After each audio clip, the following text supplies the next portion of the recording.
Sa pagpapatuloy ng aking Philippine Loop, bumiyahe na ako ulit pabalik ng Tuguegarao. Sinundo na ulit si Nacho and traveled to the next 10 provinces including our first 2 Roro rides. Nakarating na rin ako sa Puerto Galera for the first time. Kaya i-ready mo na popcorn mo. Mahaba-habang road trip to. Let's go in 3, 2, 1. 82 probinsya, gandang hindi maikukumpara. Hindi na kailangang lumayo pa. Bago buong mundo, Pilipinas muna.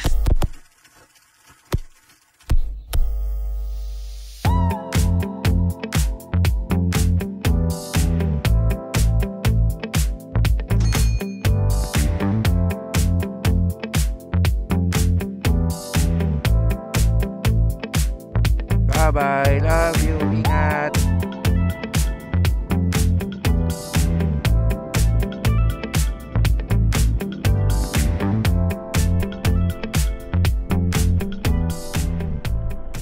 Good morning everyone, or as we say it in the Ibanag language, Diyos na umani ka mga amin.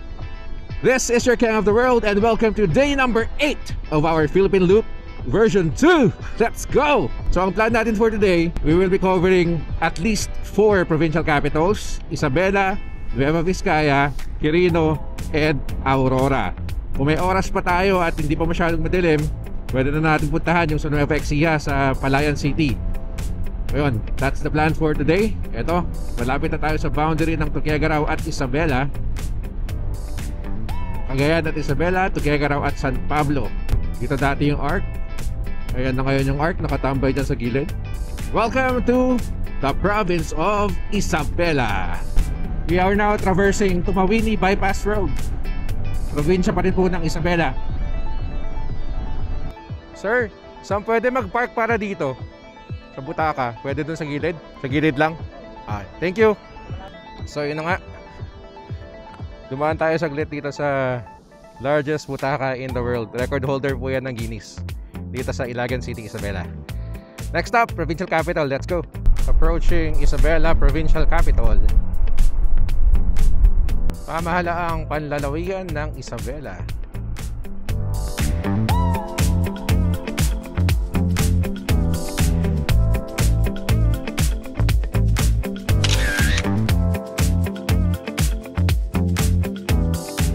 After I got the drone shot of the provincial capital of Isabela, bigla ako nilapitan itong father and son tandem na to, and you see very excited yung bata, kaya pinakita ko sa kanya yung drone up close and personal.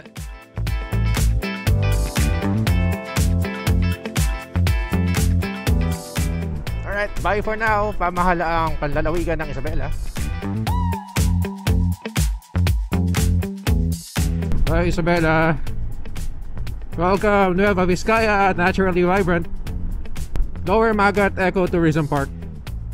Unfortunately, traffic pa rin po dito sa may Jardine, Nueva Vizcaya. Naabutan ko na gumagalaw yung side ko. Pero sa kabila, grabing haba na rin to. Second gas up natin dito sa Solano, 350 pesos, 5.822 liters, 60 pesos per liter. Welcome to the provincial capital of Nueva Vizcaya.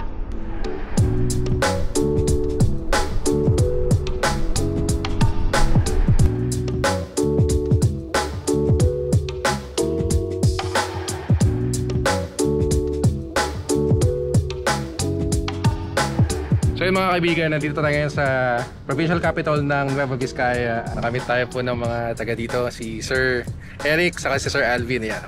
Ano? Tatambay lang saglit, tapos ano na curious sila sa motor natin. So yun, sa mga naghahanap po ng kainan dito sa Nueva Vizcaya na ayaw nyo na ng fast food, pumunta kayo dito sa provincial capital kasi meron akong bagong discover. Magaling palang magluto si Sir Alvin. Salamat. Ayun, finger foods. Weekends, finger foods. Ikiam, siomai, fishball, ganun ang mga luto niya. Pero panalo rin to. Yung sodas po. Fruit sodas po.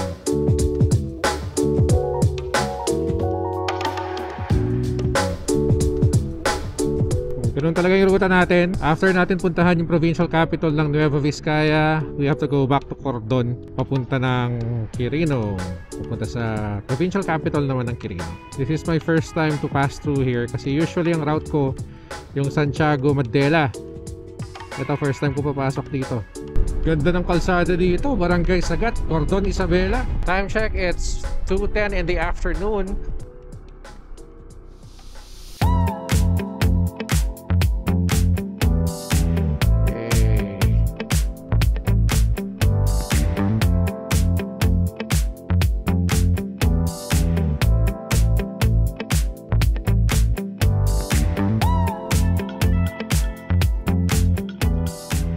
Quirino Provincial Capital. Ang ganda. Nice.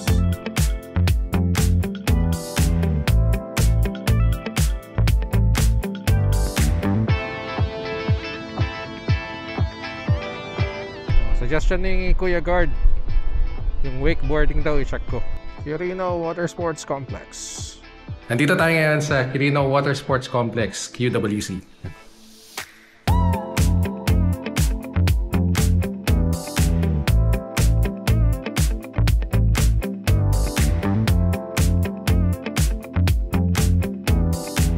Ayun, nanood lang talaga ng konti. Bachi na tayo. Off to the next province. Let's go! Current time, it is 3:40 in the afternoon. Traversing San Pedro Bridge. Ganda ng view.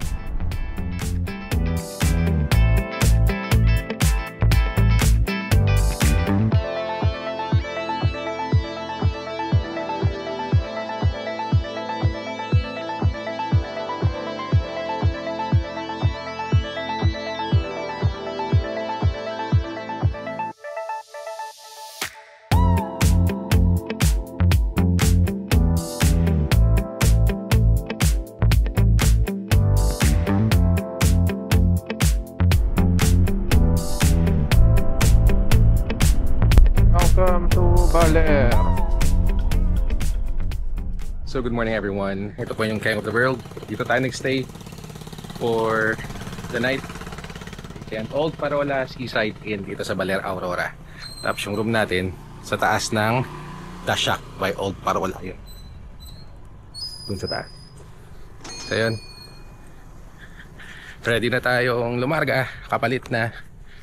Nakapak na yung motor natin. So, ready to go.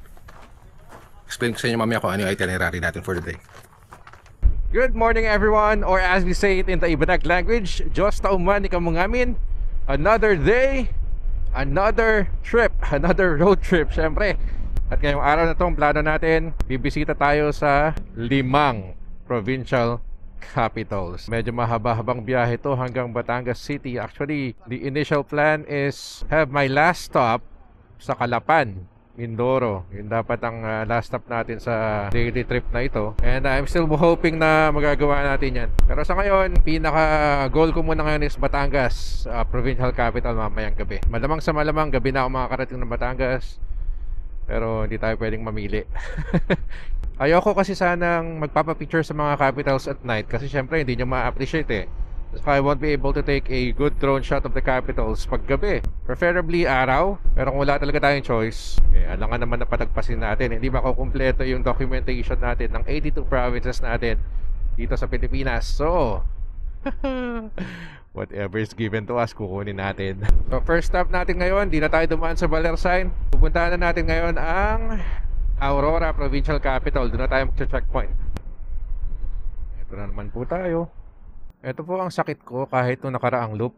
Tingnan nyo yung glasses ko. Nandyan na naman siya. Kuntik na naman nahulog. Dito na po tayo sa Aurora Provincial Capital. A. For the second time.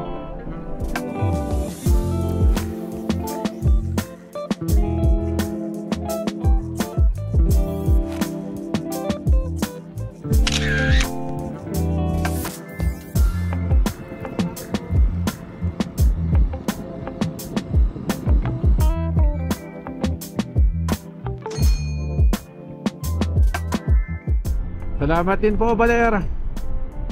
Gusto ko magdumaan ng Aurora National Park. We are a little bit pressed for time at kailangan pigain ng lahat ng oras na pwedeng ipiga dito sa biyahe na ito ngayon. For the second time, the Techie Bridge A.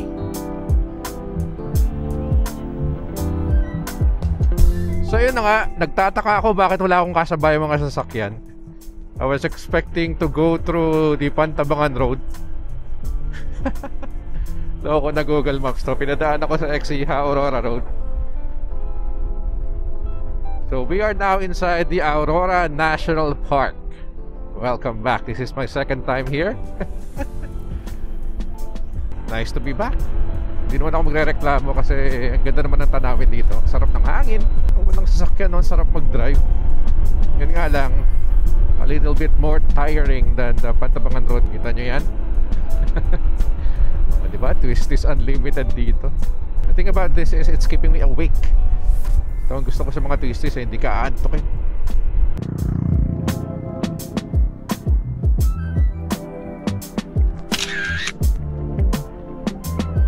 Welcome to Nueva Ecija.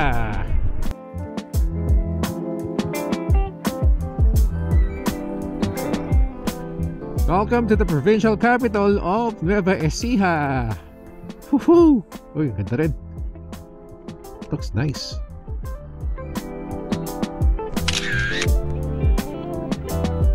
Mali nga pala yung notion na sa Cebu lang makakadaan ng mga motor na below 400cc sa expressway. Kasi dito sa Silex, open. Kahit mga below 400cc pwede. Tarlac City.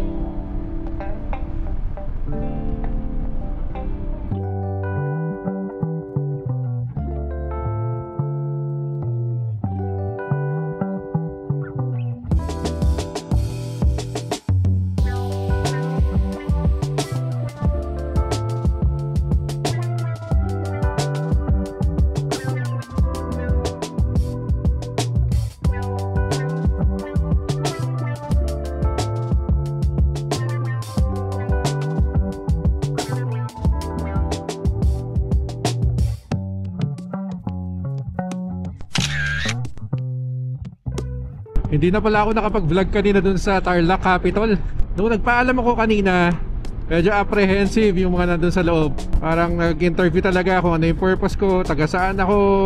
So yun na nga, after nila kinuha yung mga details ko at pinapirma dun sa logbook nila, nag-lighten up na yung mga tao, nagkakwentuhan na kami. O diba? Ang babait ng mga taga Tarlac. Nakakatawa. So after ko sila bigyan ng sticker, they all wished me good luck. Sana raw dumami followers ko. Mga ganun tipong very encouraging words. Nakakatawa. Nakakagaan ng pakiramdam, especially sa mga ganung panahon na sobrang init at pagod kang mag-drive. People don't know pero they uplift your spirit to go further. Thank you very much po sa mga na-meet ko sa Tarlac. Thank you very much for your hospitality po. Welcome to Pampanga, Layos ko po Arayat. We are now in Mexico, Pampanga.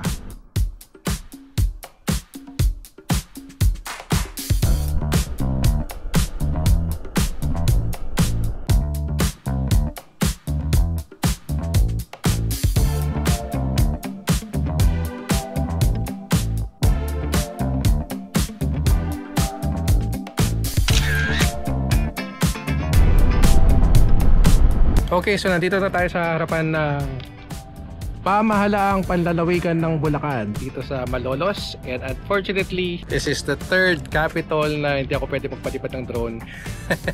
Kailangan daw ng permit from the governor's office. Yan, so next stop, Malacanang Palace, and then Cavite Capital, and then Batangas Capital. Kagabi na tayo sa Batangas, pero okay lang yan. Such is life. Let's go!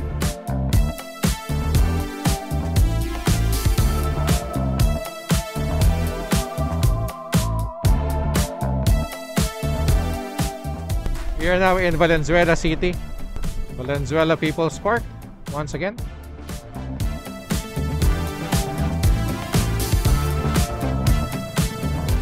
We are currently along Rizal Avenue Extension. Time check, it's 3:52 in the afternoon. So I've been driving for 8 hours. Almost straight. On my way to Malacanang Palace.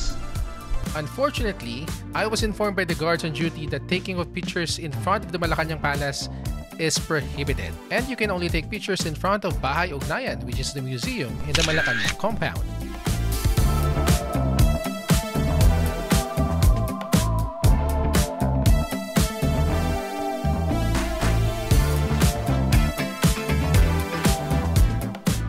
Okay, so nandito tayo ngayon sa 13 Martires sa Cavite. Kanina pumunta ako dyan sa old building, old Capitol building. Yung pala, hindi na pala yun. Siyempre, old na nga. So nirefer ako ni Sir Gerson. Shout out kay Sir Gerson. And nirefer niya po tayo na meron na palang bagong Capitol building. Ito, yan. Nasa likod natin, napakagandang new Capitol building. Time check mga kofun, it is 7:58 in the evening. Ngayon, we are on our way to Batangas Provincial Capital naman. Hopefully, they give us the same courtesy as the guards on duty sa Cavite Provincial Capital. Para naman di masayang yung pagpunta natin mamaya. Welcome nga pala sa Mendez Town proper. Tama ba? O, tama. Mendez, Cavite. Apparently, I'm already in Tagaytay. Welcome to Nasugbu, but I'm not going there. I am currently driving along Jokno Highway dito sa Lemery, Batangas. First time ko din dito sa Lemery. Welcome to Batangas City. Sobrang coincidence, nandito po tayo sa Batangas Provincial Capital. At si Sir, sinamahan tayo, taga-Apari, Ilocano, nung narinig niyang taga-Tuguegarao ako. At gusto ko rin mag-picture dito sa main Capitol building. Ito, sasamahan na nga tayo. Ang swerte. So magandang gabi po. Finally, 10 o'clock in the evening.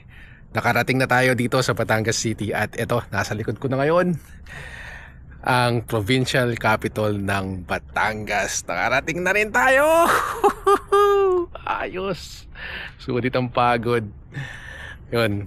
Alam nyo ba, nakapasok ako dito dahil sa isang concerned citizen. Grabe. Super blessing. May connection kaming dalawa at doon nag-umpisa yung naging open yung place for me. And I was able to get a drone shot of the place, a picture and videos, and kompleto pa as of now lahat ng capitals. Wala pa ako nami-miss dahil po kay Sir. Kaya thank you so much. Sir. Amen, sir. Thank you, sir. Sir, salamat po. I don't know how to put it into words. Sinabi ni Pao na when it's for you, it's for you. The universe is conspiring to give me the opportunity to complete all capitals of the Philippines for this trip. Oh my God. Lord God, thank you. Thank you for guiding me, Lord God, and giving me the right people to do this. At dahil na-shoot na natin ang provincial capital of Batangas, hindi ko na kailangan magstay dito. Diretso na tayo ng port. And let's get a ferry to Calapan City in Mindoro. Doon na tayo matutulog mamaya. Let's go! So last year, this was my last port. This time around, it's going to be my first port. Good evening po. Yes, ma'am. Salamat. May nakasabay tayo dito, parang vlogger din eh. Nagvo-vlog ka din? Oh. Shout out, ano pangalan? Motobull. Motobull? Oh. Yes. Motobull is in the house, yo. What's up? Sige, sige. Ikaw baka may sticker ka dyan. Pahingi din. Wala pa. Sige, sige. Sige, thank you. Motobull. O, diba? May bago na naman tayong kaibigan. Toro gaming na naman tayo. So nandito na tayo sa loob ng Paco Montenegro Shipping Lines going to Calapan at 12:30 ata. Touchdown, Calapan City. Tara, biyahe na ulit. Let's go. I am almost the last person to leave Taroro. Sarap ng tulog ko kanina. Yeah, touchdown, Calapan City.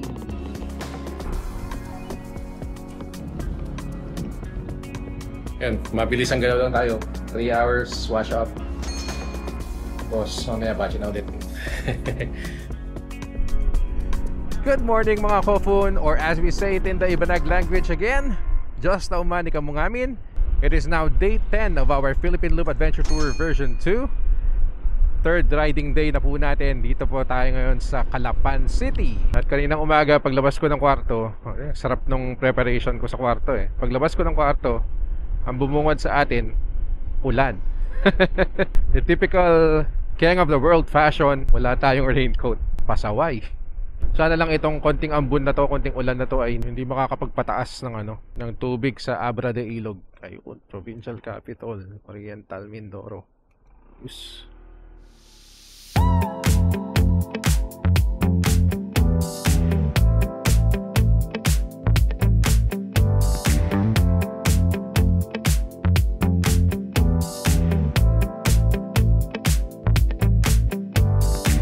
Ito na nga yung kinakatakutan natin mga kofun. It's almost broken in half. Ayan o, lumating na, hanggang dun na. Tapos ito, lumaki na rin. Ito, gagalaw na siya. Third day pa lang, mahaba pa to pero wala. Ilagyan natin yung duct tape. Hopefully it works. Hopefully it holds. Ayan, naayos na natin yung duct tape to the rescue. Nakakatawa din yung mga Thai sky drivers nila. Meron talaga silang vest. Calapan City. So ayun na nga mga kofun, ang plano natin ngayong araw na to ay pupunta tayo sa Tamaraw Falls, Puerto Galera. Tapos punta tayo sa may Abra de Ilog. Yun yung part kasi na hindi pa nagdudugtong talaga yung part ng Abra de Ilog sa kanang Mamburao yata. O basta may isang barangay doon na hindi pa siya paved. At yung bridge doon hindi pa kasi tapos. So hindi pa kompleto yung Mindoro Loop. Tutuusin, yun na lang talagang iniintay. Mga nakagiwean na ng mga tao dito. Pag nakamotor sila o kaya mga sasakyan na mataas, tinatawid na lang doon sa ilog, sa Abra de Ilog mismo. Pag mag-isa, hindi kaya ni ADV, masyadong mataas ang tubig. Pero ginawa na rin ng mga tao na pangkabuhayan doon. Pinubuhat nila yung mga motor para itawid doon sa kabilang side ng ilog. Papunta na ng Mamburao, that is the capital of Occidental Mindoro. Kanina nga nabanggit ko Occidental Mindoro sa Calapan, hindi pala, mali. So ang Calapan ay part ng Oriental Mindoro. Ang Mamburao naman, siya yung capital ng Occidental Mindoro. And Mindoro Island is still covered by Region 4A. Southern Tagalog region pa rin po ito. Akala ko nung una, Visayas na kasi meron ng tawid dagat pero hindi pa pala. Mabuhay! Maligayang pagdating sa Puerto Galera! Enjoy Mindoro. Not like last time. I don't know if you watched the Philippine Loop version 1 videos. Mindoro ko kasi pasada lang talaga. Diyos ko, dinaanan ko lang kasi sa sobrang pagmamadali kong umuwi. Hindi na ako pumunta sa mga tourist spots dito. Hindi na rin ako masyado nagbabagal. Kaya ngayon nanamnamin ko naman siya. Welcome to Tamaraw Falls. Ang pretty pala talaga niya in person. Dati sa picture ko lang at sa video nakikita ko na in person. Grabe, ang ganda. Panalo. This is why we travel.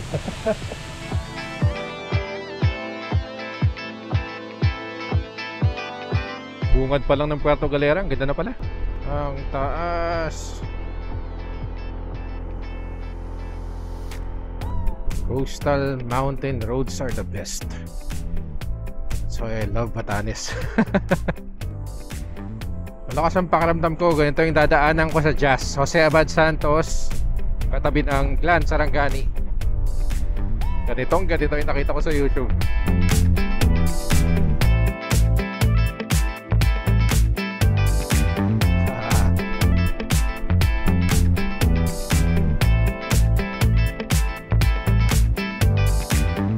May mga nagbubuhat po ng motor doon, nakita nyo?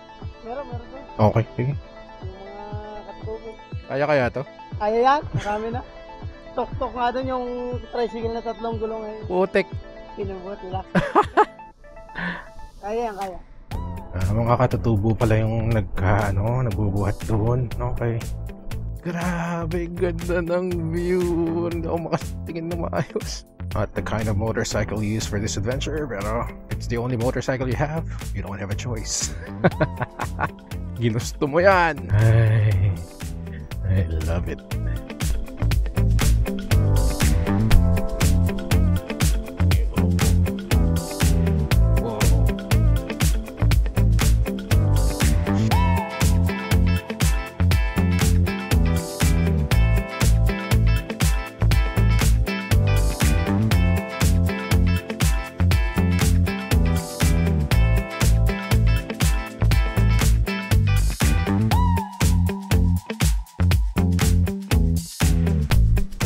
Just in case you're wondering how the road looks like from Puerto Galera to Mamburao, ito na po yun. Not as bad as I initially thought. Manageable naman. Sticker? Po? Philippine Loop. Ano pong channel niya, sir? King of the World po. Ayun lang. Oh, shoutout! Shoutout po sa teacher ko dyan. Nag-film ko na ako. Yeah. Pangalan po, pangalan. Dan Kenneth po. Rumbawa family. Shoutout. Pinurulo.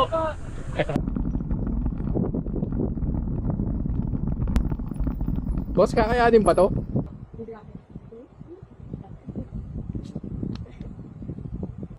Ayun pala, may stick pala.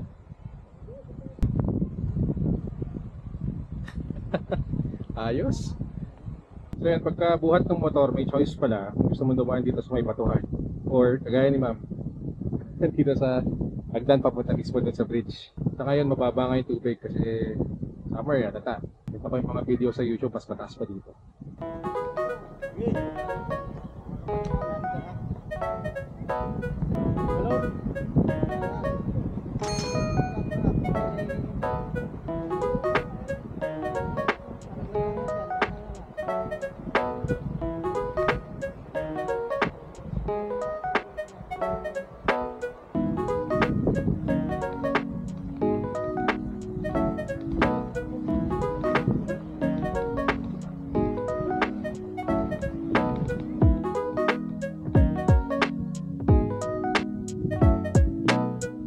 The dreaded Abra de Ilog Bridge is no longer dreaded. Nakatawid din tayo. Grabe, ang sanay na yung mga community folks. 250 for such a short walk. Tulong mo na rin sa community yun eh. Okay na rin. As always, ang sarap talagang ma-experience yung mga nakikita mo lang sa YouTube.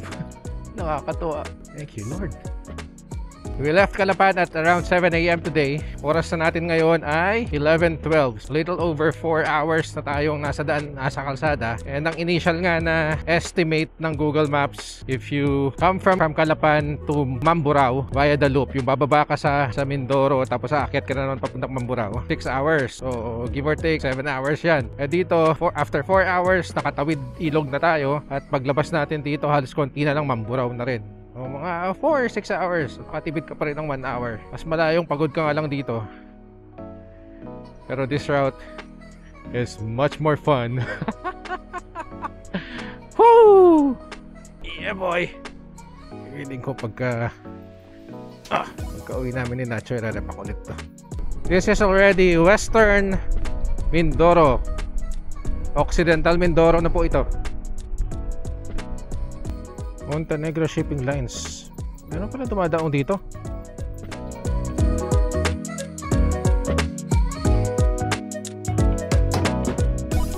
I think we are now in Mamburao proper. Occidental Mindoro State College, Mamburao campus.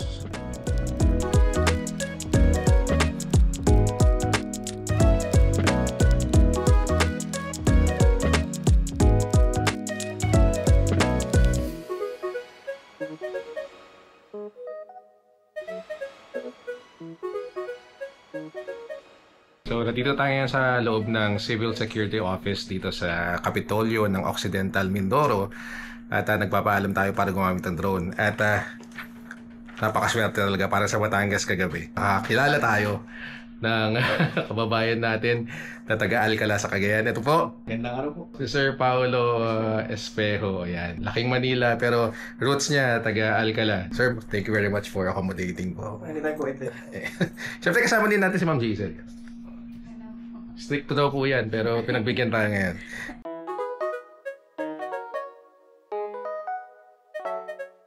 Thank you very much.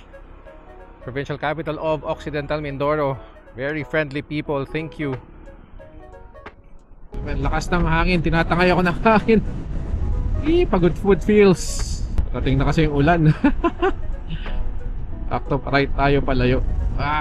Let's go. Iwasan natin yan. Ayan mga kofun, nagbabadya ang ulan. Naman, konti lang. Talaga kanina pa eh.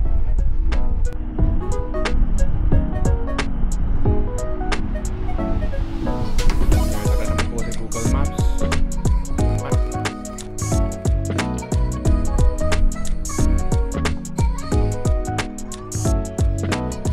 Isa sa mga target bucket destinations ko dito sa Occidental Mindoro ay ang Sablayan Zipline, ang tinaguriang longest island-to-island zipline dito sa Asia. Kaso ang problema, umulan at nagsara sila ng maaga kaya sablay ang aking pagpunta sa Sablayan.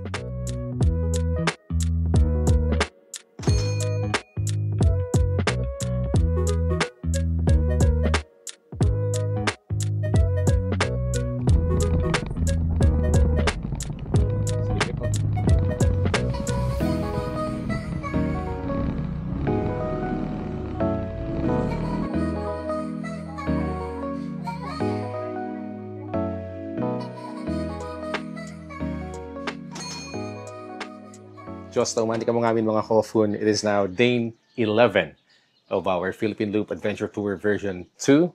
At nandito tayo ngayon sa San Jose, Occidental Mindoro. Dito tayo tumulog sa De Paduas Transient House.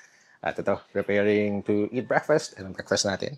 Egg, corned beef, and rice. Tapos may soda. Mukha lang akong relax sa mga panahon na to pero I had my first major detour dahil yung barkong pupunta dapat ng Coron, Palawan is under maintenance pala. So hindi ako makakatawid ng Palawan as planned at kailangan ko ngayon mag-detour papunta ng Tablas, Romblon. Okay, so bago po tayo umalis dito sa San Jose, Occidental Mindoro, I want you to meet my host dito po, and si Ma'am Tess. Hello po sa mga nanonood kay Sir Michael. Kung kayo po ay mapunta ng San Jose Occidental Mindoro, pwede po kayo mag-stay dito sa aming transient house at De Paduas Transient. Pwede rin nyo rin po kami ma-reach sa Airbnb San Jose. Thank you. Panalo, highly recommended. Let's go! Space!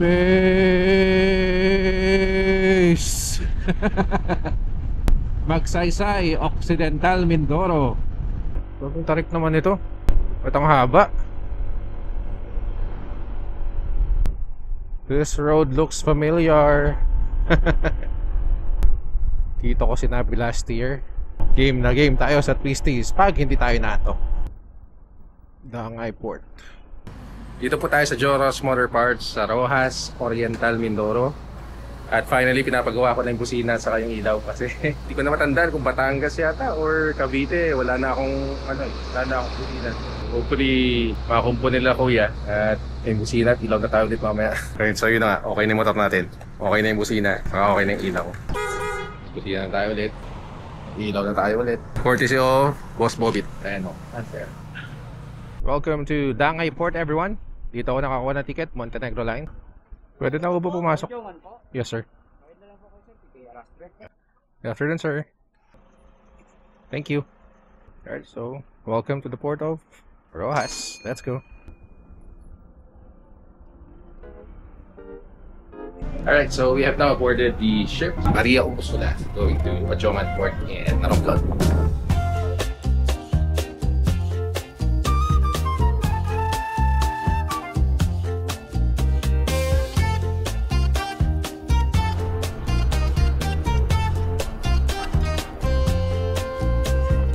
Welcome to Ojongan Port here in Tablas Island, Romblon. 360 pesos, 5.6 liters, 64.35. First stop, visit my relative's house in the town of Ferrol. Dahil lang din talaga sa Philippine Loop, kaya nakakapunta sa mga lugar ng roots mo. O, diba? I haven't really met any of the relatives on Dadak side. Dadak kasi ang tawag namin sa lolo ko. And this is going to be the first time na makakamit ako ng kapatid niya. And it feels awesome. Woohoo! Excited, grabe. Imagine mo yun, 41 years old. First time in Romblon. First time to meet relatives from Dadak side. Grabe, island province feels talaga oh. Wala ka ilaw-ilaw. Kalma lang, hindi natin kabisado ang daan katulad dyan. Let's activate our mountain lights. Welcome to Ferrol! Woohoo! Buti na lang talaga at napaayos ko na ang busina at saka ilaw ko sa Rojas. Kundi, hirap na hirap siguro ako dito sa kalsadang to ng Ferrol.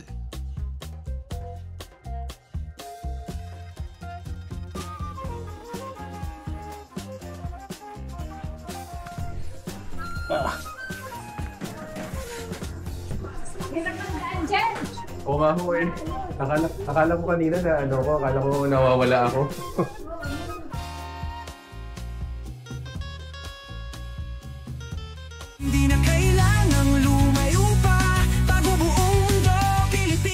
muna.